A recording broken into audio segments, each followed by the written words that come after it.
And now I'll show you how to make mizeria, which is a Polish cucumber salad. My twist is that instead of the traditional, where you'll just take chunks of the cucumber, I actually peel it into long strips so that you have more of a cucumber noodle in the final salad.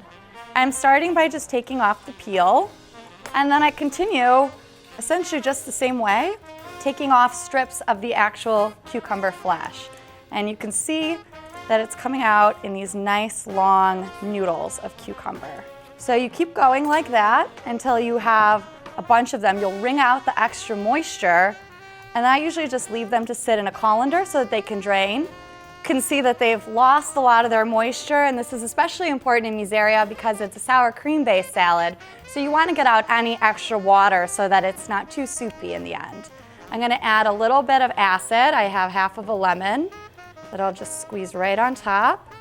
And I like to do this while it's still in the colander so then that excess lemon juice can drip away. And then I will add a little bit of pepper and just a little bit of salt. All right, and we'll leave that sitting while I prepare the rest of the components. Mizeria is a really light and refreshing salad that's typically eaten a lot in the summer and the warmer months.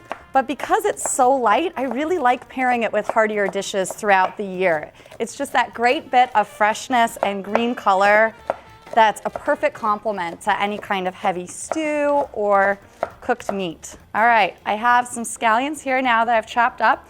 I usually like to use just the white and the light green part. Try to stay away from the darker tops. And then I have some dill. Dill is probably one of the most recognizable flavor components of mizeria. This combo of dill and cucumber together is just wonderful. When you're adding dill, I always err on the side of less because it can be one of those overpowering herbs. And now for the sour cream. Again, you're gonna wanna go a little bit less. Start with just maybe a dollop and a half and then stir it to incorporate. You want it to just kind of be lightly coated in the sour cream. Even though we've let our cucumbers drain and we've wrung them out, they still have a lot of natural moisture to them, which will add to the sauce. So this is actually looking perfect. You wouldn't really want any more sour cream than this. All right, I have our beautiful plate right here. And this is just such a simple, refreshing, and colorful side dish. Really just perfect with anything, and even on its own. And this is my recipe for mizeria, very light and refreshing cucumber salad.